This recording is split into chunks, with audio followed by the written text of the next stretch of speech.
Hello, I'm Heri Purwoko from Film Department Binus University, Indonesia. Ambiguous identity of Bertolt in film Aku Ingin Menciummu Sekali Saja. The film Aku Ingin Menciummu Sekali Saja, 2002, is the first film that takes the background, cast, and show the conflicts in Papua. As a text, this film carries a discourse that can be show the reality of identity struggle in Papua. This paper aims to show the ambiguity of Bertolt identity, one of the three main characters in the film. Bertolt is a father of Arnold. He is a teacher and also a Free West Papuan organization supporter. Through film studies and discourse analysis approach, this film examines how identities are intertwined and very fluid in a society's structure. Keywords: film studies, Aku Ingin Menciummu Sekali Saja, Papua, identity, and ambiguity.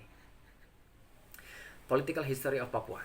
In the process of integration with Indonesia, Papua has many experienced socio-cultural dynamics that have an impact until now.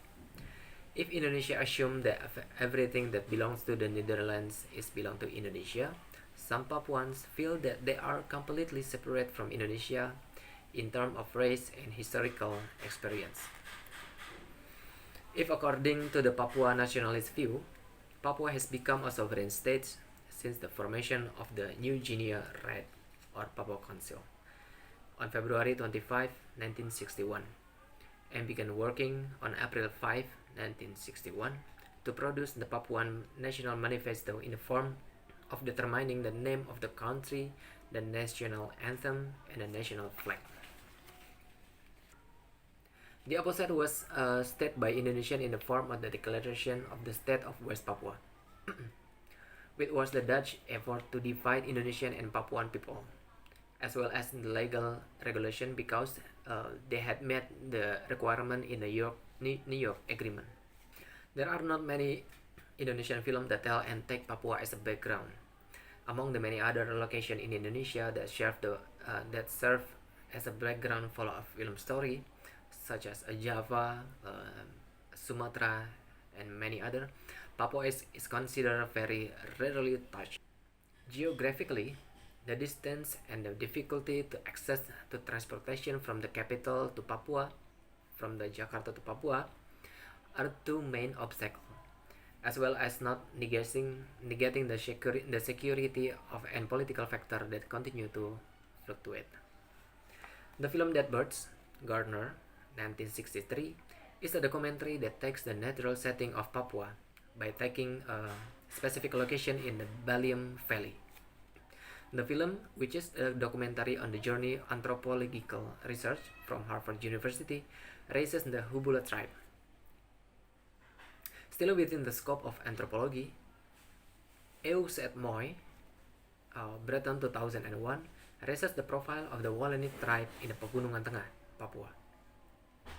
It was quite a long distance from the documentary then the first narrative film set in Papua, namely Aku Ingin Menciummu Sekali Saja, Garin Nugroho 2002. Aku Ingin Menciummu Sekali Saja features many symbols of Papuan people's struggle through OPM as its artistic element and conflict setting. The quote is covered by the romance of a Papuan child who fall in love with a non-Papuan adult woman. For the author, this film is an important corpus in the sphere of Indonesian cinema because of the context of Papua and the conflict in eastern Indonesia. This research will try to analyze the political and ideological codes that are represented in the film, to see whether there are conditions or partially or even negating of the issue of Papuan and Indonesian national identity. The author will use cultural studies with an approach of textual analysis and representation theory. The author focused on cinematic visual codes in the form of mise-en-scène, characters, gestures, dialogues, and the relation between the shot. In the film Aku Ingin Menciummu Sekali Saja to find out the ambiguity of identity represented in the film. This film, Aku Ingin Menciummu Sekali Saja, which was made in 2001, was released a year later with two titles, Aku Ingin Menciummu Sekali Saja for the Indonesian version and The Birdman Tale for international distribution. With these two versions, Garin Nugroho indirectly want to give an experience two different storytelling perspective, represented in the figures of adolescent and adult men with different problems. This difference in viewpoint is also Garin's confirmation of the dilemma problem faced by most Papuans. In the film Aku Ingin Menciummu Sekali Saja, identity is a big issue that the characters continue to question through a series of dialogues and scenes. The Kasuari costume is shown close up, worn by the character of Bertolt, who said goodbye to his wife and child while going to a preparatory event for the Congress on a motorbike with his friends. Close-up is a new breakthrough in the world of acting and moving art because it involves the attention of the audience, that it focuses on the intensity of the character and their implication of the story. Close-up is also indicated as something that tries to engage the audience emotionally through characterization. Burtwell and Thompson, 2004. Proven since D.W. Griffith, Birth of a Nation. Meanwhile, Chaplin in 1972 actually saw something else from the close-up, which, according to him, did not only describe the player's emotion but also the whole story. He said, Life is a tragedy when seen in close-up, but a comedy in long shot. Chaplin's expression also provides another perspective on the meaning of from close-up, to present a static reality that can be opposite of the genre of a film. The close-up that is presented for the first time in the film Aku Ingin Menciummu Sekali Saja, interestingly, is not a face of a human, but a head part of the Kasuari costume, which in this film is attached to the Bertolt character.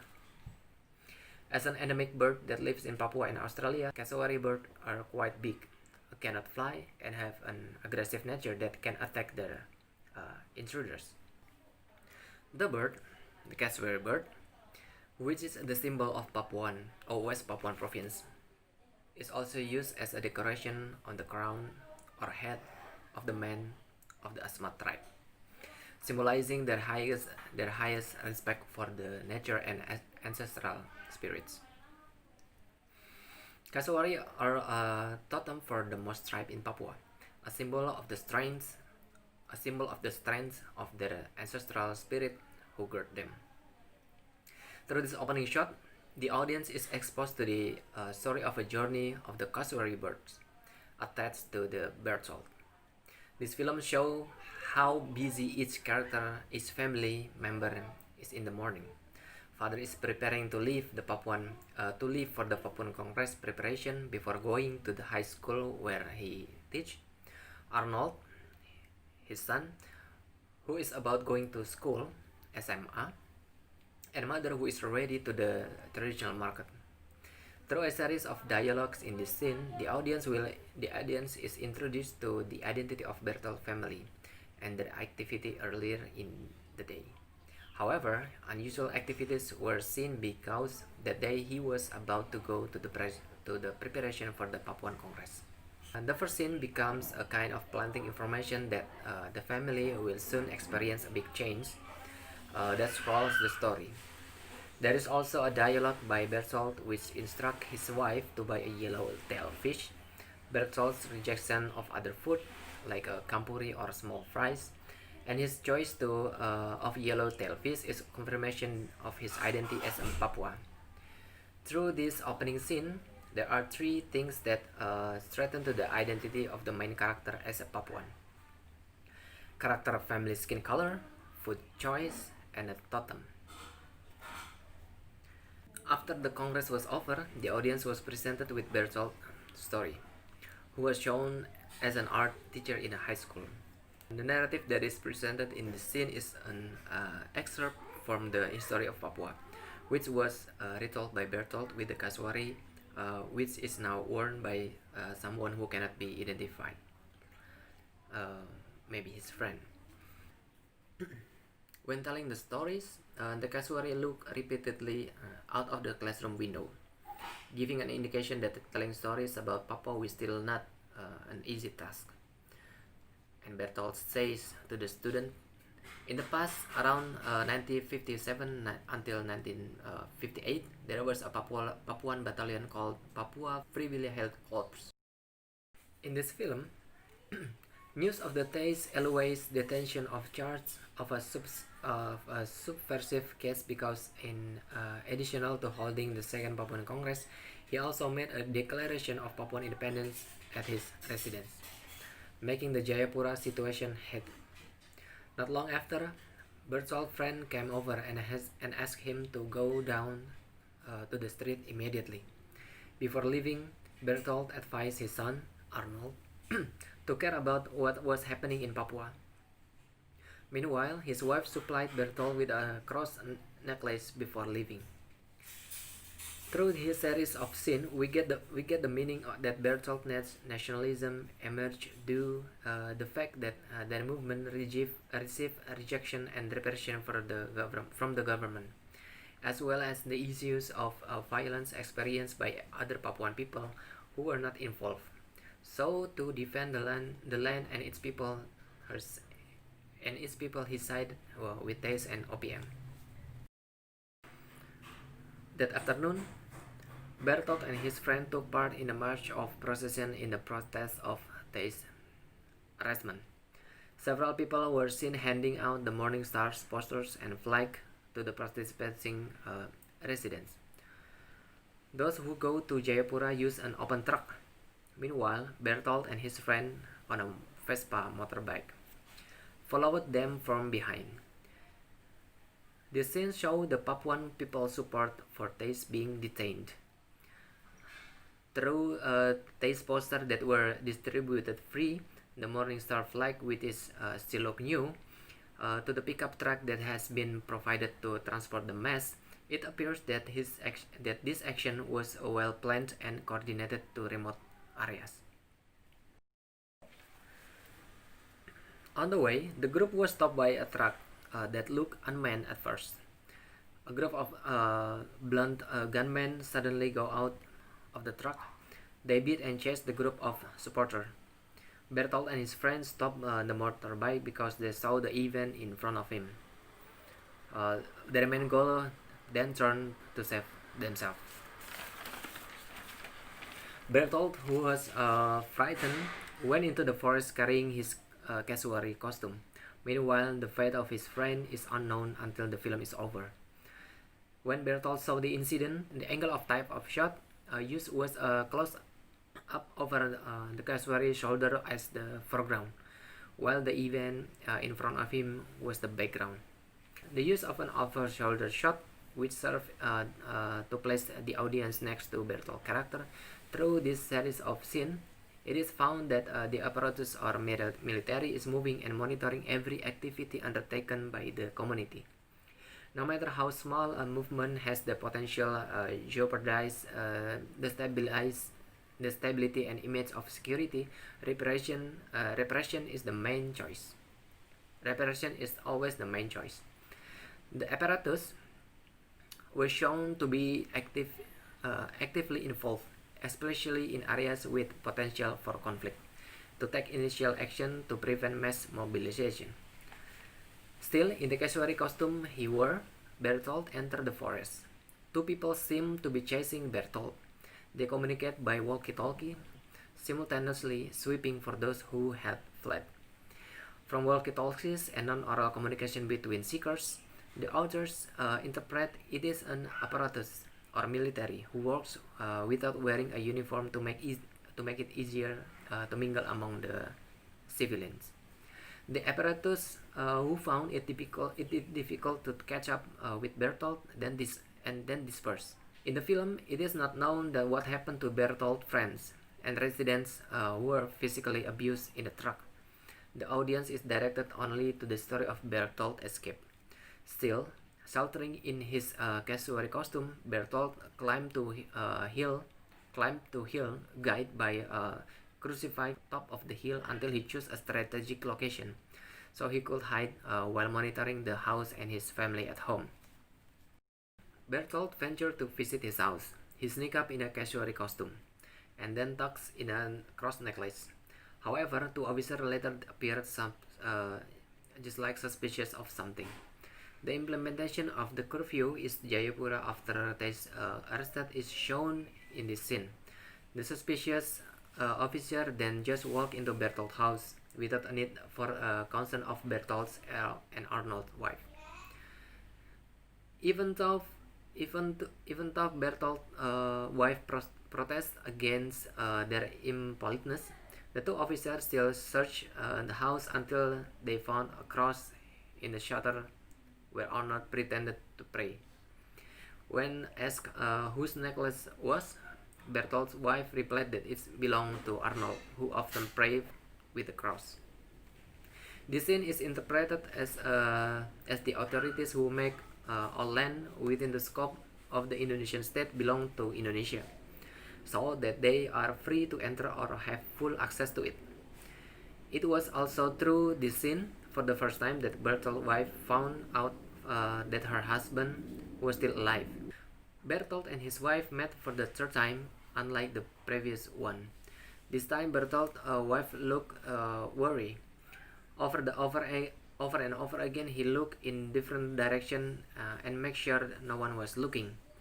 Not long after his suspicions were confirmed, he saw several unidentified people with identities similar to those who beat at the parade and who entered his house coming and chasing Bertolt. Still hiding in the casuary, Bertolt was then caught, beaten, and beaten. Bertolt's wife, who saw the incident from the behind the bus, just cried silently. Among the apparatus believed that it was not a casuary, but some others said it was indeed a casuary. One of them said, "This is the true casuary." Finally, the beating stopped, and they left the wounded casuary, Bertolt.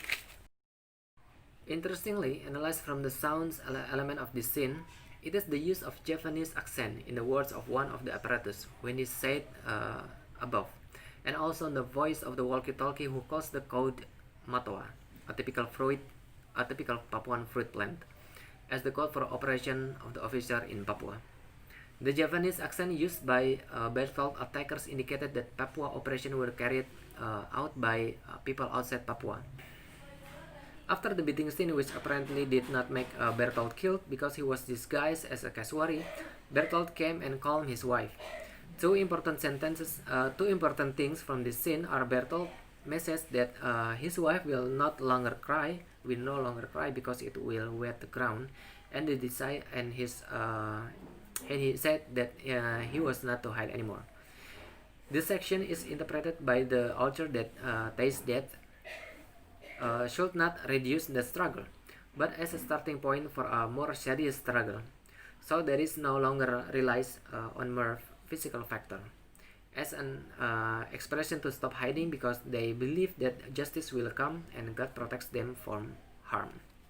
Bertolt's character represents the side of Papuan people who side with OPM due to the factors of equality and unpleasant treatment from the central government.